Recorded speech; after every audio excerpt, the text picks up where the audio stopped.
Fala galera, sejam muito bem-vindos a mais um vídeo aqui no canal. E nesse vídeo eu quero comentar para vocês 3 erros que normalmente a gente comete ao contratar um funcionário para trabalhar na nossa expedição, né? Para trabalhar com vendas, com e-commerce, seja na área de expedição ou na área de escritório, gerenciando uma conta e etc. Para quem não sabe, eu já tive várias empresas. Dentre essas empresas eu tinha uma fábrica que nós tínhamos 22 funcionários, né? Essa fábrica tinha a área fabril com, sei lá, mais ou menos 12 pessoas, algumas de escritório, vendedores, né, na área de administração ali mesmo, e o restante na área de expedição. Então eu sei muito bem o que é você contratar um funcionário e de repente não gostar do serviço dele, cometer alguns erros que eu cometi ao longo dessa minha trajetória e eu quero contar aqui pra vocês para que vocês não caiam na mesma cilada. Ao mesmo tempo eu tinha uma cartonagem, que é uma fábrica de caixa de papelão, tinha 2 academias de CrossFit, onde nós tínhamos também mais de 10 funcionários somando as 2 academias, enfim,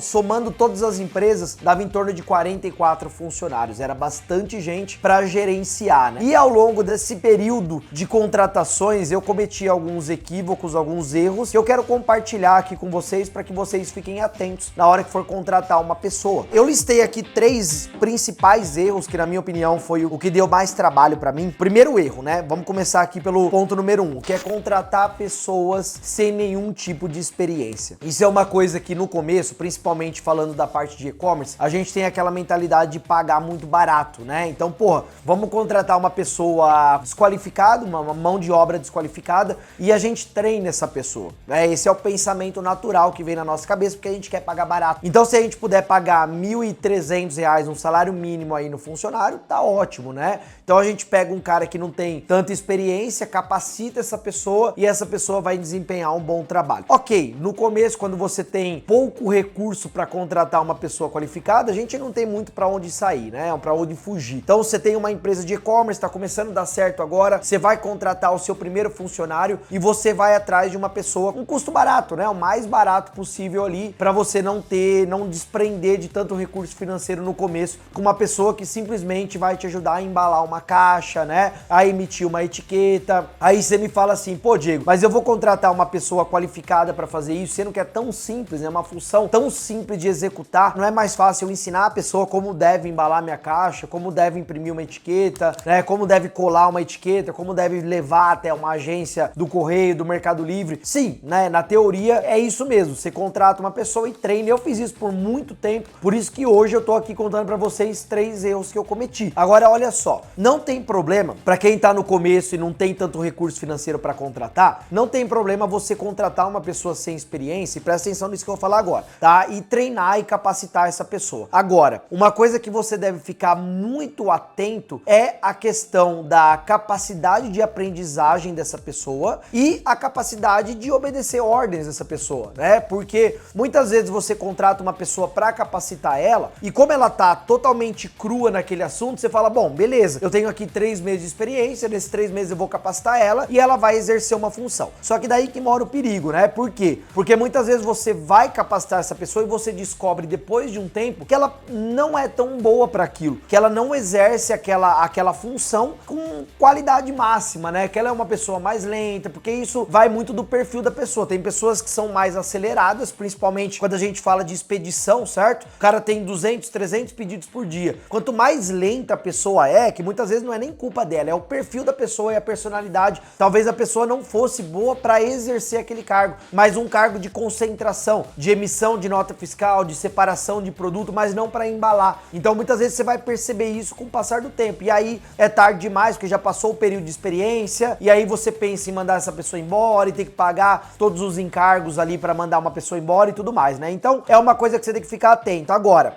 se você pega o currículo de uma pessoa e você sabe que ela já teve experiência na área de expedição, de estoquista e etc, você já sabe que essa pessoa é mais propensa a executar aquela função com mais qualidade, com mais velocidade, principalmente, tá? Então, tá começando agora sem muito recurso financeiro, uma pessoa sem experiência, desde que você identifique que é uma pessoa mais adequada para aquele cargo de acordo com o perfil dela, né? Uma pessoa mais acelerada, uma pessoa com uma capacidade de aprendizagem melhor. E principalmente, né, saber responder respeitar ordens, que eu já peguei muito funcionário que no começo abaixava a cabeça, fazia como a gente queria e depois queria fazer do jeito dele. Não, esse meu jeito é melhor, eu gosto de fazer assim. Não tem problema o cara ser proativo e de repente, como ele tá executando aquilo todo dia, ele acha uma maneira melhor e mais eficiente de executar. Agora o problema é quando o cara tá fazendo da maneira errada, de maneira ineficiente e ele também não te escuta. Então você tem que mandar embora e mais uma vez isso gera encargos trabalhistas pra você. Esse é o primeiro ponto que na minha opinião você deve ficar atento, tá? Porque vale muito a pena. Eu já passei por muitos apuros com funcionários ruins, que depois você contrata uma outra pessoa e descobre que a performance daquele funcionário nunca foi boa. Só que como você tem um só, você fala, pô, legal, esse cara faz o que eu peço e tal. Mas daí você contrata uma outra pessoa com um perfil muito melhor do que aquela para aquele cargo, e aí você descobre que você ficou meses, talvez anos,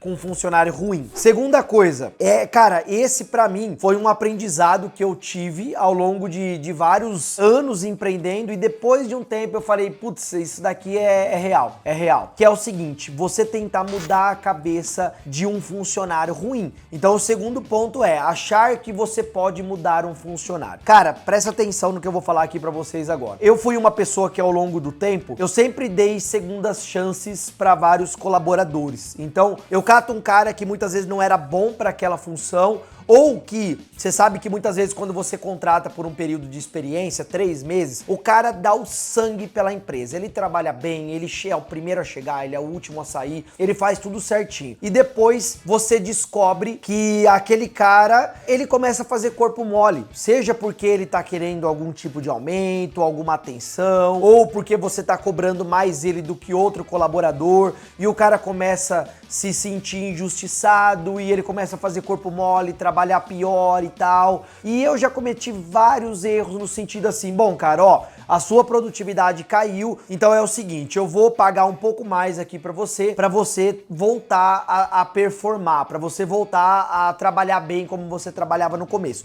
Então esse é um erro muito grande que você pode cometer, achando que você pode mudar o funcionário simplesmente dando uma segunda chance pra ele ou dando um aumento. O aumento é muito pior, cara. O aumento, na minha opinião, é muito pior, porque é o seguinte, se você contrata um funcionário pra executar determinada função e depois de um período você vê que aquilo que ele foi contratado não tá sendo entregue, a solução não é você dar o aumento, porque o aumento, ele vai ter uma produtividade temporária. Ele é um cara que depois que você deu o aumento, ele vai falar, pô, legal, agora eu vou produzir mais, agora eu vou fazer mais, porque eu recebi um aumento. Só que depois de um tempo, aquele aumento que você deu pra ele, ele vai ser todo consumido. Ele vai gastar, ele vai comprar as coisas dele, ele vai fazer um financiamento de alguma coisa, e na cabeça dele ele vai pensar, bom, esse salário já não é mais suficiente pra mim. E aí ele vai fazer novamente a mesma estratégia. Sabe criança quando chora pra ganhar uma mamadeira, quando chora pra poder comer um doce, quando chora pra poder sair, passear? É a mesma coisa. É muito parecido com um funcionário ruim, que é um cara que, pra ele produzir, ele quer ser beneficiado antes da hora, né? Então, normalmente, num funcionário que tem uma mentalidade de crescimento, funciona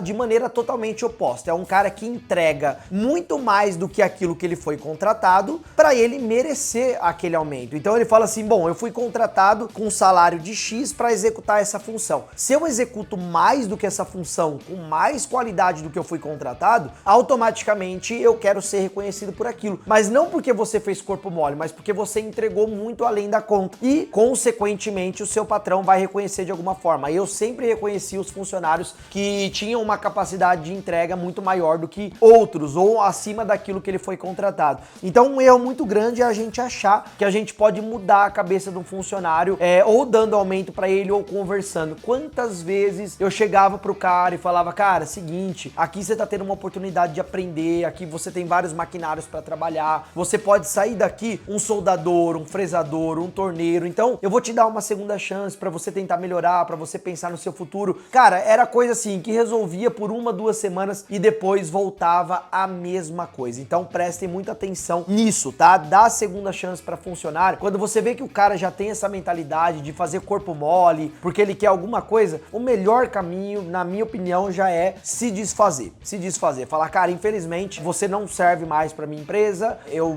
sei lá, enfim, né? Toma a sua decisão da maneira que você achar melhor e dispensa o cara. Experiência própria para quem já contratou provavelmente mais de 60 pessoas que já passaram pelas minhas empresas, tá? Dar segunda chance não funciona em 99% dos casos. Fica comigo até o final desse vídeo que eu vou dar uma dica bônus para você. E antes de eu continuar esse vídeo, deixa eu te dar um recado rapidinho. Eu vou fazer um evento chamado Viver de Mercado Livre. Esse evento vai acontecer dias 3, 4, 5 e 6 de abril. Se você tá vendo esse vídeo depois dessa data, não se preocupe. Provavelmente está disponível no meu aplicativo do Escaladecom, que eu vou deixar o QR Code em algum lugar desse vídeo aqui para você. É só você ler que você cai no meu app. Lá eu tenho um curso grátis do Mercado Livre e eu tenho essa imersão gratuita disponível para você assistir a hora que você quiser, caso você tenha assistido depois da data, tá? Então, dia 3, 4, 5 e 6 de abril, eu vou fazer essa imersão online gratuita, onde você vai aprender de fato a como viver de Mercado Livre. Não sei se você está começando a vender agora no Mercado Livre, ou se você já vende um tempinho, mas ainda não é sua fonte principal de renda. Nessa imersão online e 100% gratuita, eu vou ensinar você a transformar o Mercado Livre na sua fonte principal de renda, tá? E aproveitando, já faz uma coisa rapidinho antes da gente continuar. Se inscreve aqui no canal, tá? Já clica aqui em inscrever-se no canal, já dá um joinha no vídeo e no final do vídeo você deixa um comentário dizendo o que você achou desse vídeo ou de repente dando uma dica complementar que eu não coloquei aqui no vídeo, beleza? Bora continuar. E um terceiro erro muito grande que você pode cometer com um funcionário, não é nem ao contratar, tá? Mas um erro que você pode cometer com um funcionário é dar muita liberdade. Eu sou uma pessoa que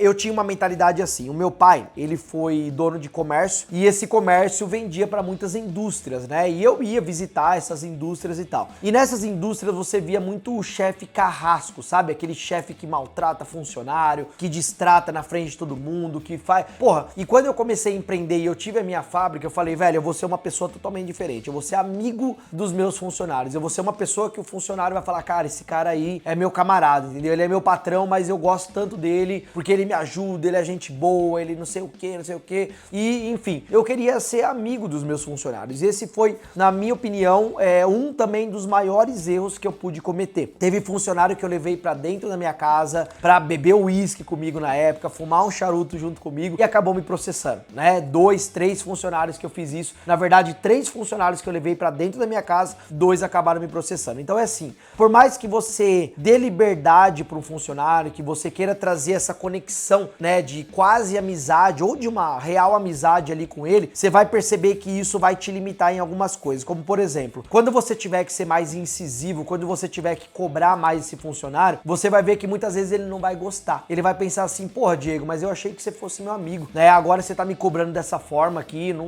gostei, cara. Ele não vai saber, na grande maioria dos casos, separar até onde vai a amizade e até onde vai o limite dele, a liberdade dele como funcionário, e ele vai ultrapassar esse limite, como aconteceu comigo várias vezes. Eu dei muita liberdade para alguns funcionários, ao ponto de torná-los praticamente amigos, sabe? De querer, pô, sair junto e de fazer churrasco na empresa e de fazer, enfim, de trazer esse relacionamento mais próximo, né? Deixar treinar de graça nas minhas academias, né? E esse funcionário começar a misturar muito as coisas, não entender esse limite do funcionário e da amizade, né? Achar que, pô, por eu ter dado muita liberdade e ter se tornado basicamente um amigo da pessoa, a pessoa, né, automaticamente produzir menos na empresa ou achar que ela pode ter mais liberdade na sua empresa, ali mandar mais, né? Mais liberdade produtiva, de repente cobrar uma outra pessoa ou fazer menos que uma outra pessoa só porque ela é sua amiga e tal. Então, cara, chegar no horário que ela quer, ir embora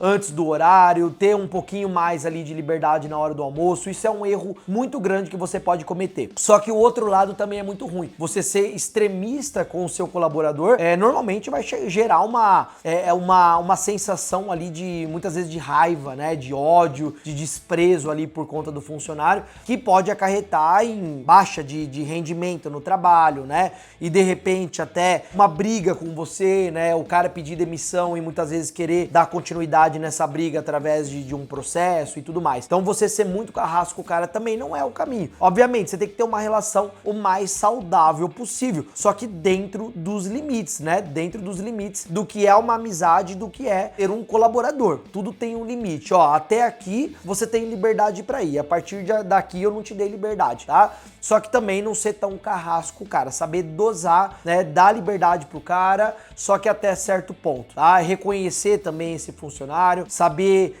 premiá-lo quando for necessário, saber reconhecer e poder dar um aumento para ele ou promover ele de cargo, tudo isso faz parte de um bom relacionamento ali com o seu colaborador, com a sua equipe. Que foram erros que eu cometi ao longo do tempo e que hoje eu tenho experiência para trazer isso para vocês. E uma dica bônus que eu quero trazer, que seria basicamente a quarta dica aqui, é a seguinte: eu fui uma pessoa que durante muito tempo, principalmente falando de fábrica, onde a gente contrata operários de máquinas e tal, expedição, que é uma mão de obra barata, você querer sempre contratar funcionário pelo preço e não pela sua capacidade. Isso vai de acordo com a dica número 1, que é contratar pessoas sem experiência, mas você filtrar a contratação dos seus colaboradores pelo preço é um erro muito grave que você pode cometer, porque você sempre vai ter a pior mão de obra possível na sua empresa. E alguns cargos são mais delicados do que outros, Quando você vai contratar pessoas para escritório, que normalmente vão gerenciar uma conta de algum marketplace seu, gerenciar o seu e-commerce, ou vão lidar ali com impressão de nota fiscal, de etiqueta, que se você errar nisso também você pode ter um grande problema. Não busque funcionário pelo preço, busque pela sua capacidade de entrega. Você tem 3 meses para assinar um contrato com a pessoa, fazer um período de experiência de 90 dias, e eu tenho certeza que dentro de 3 meses você tem uma visão clara do que aquele funcionário pode representar para sua empresa dali em diante, tá? Em 90 dias é suficiente para você ver se ele tem a capacidade de entrega que você está procurando. Bom, espero que vocês tenham gostado desse vídeo. Se você curtiu esse vídeo, mais uma vez, se inscreve no canal, dá um joinha e deixa aqui o seu comentário se você já cometeu algum erro aí contratando funcionário ou se você quer incrementar aí com mais alguma dica, beleza? Tamo junto e até o próximo vídeo.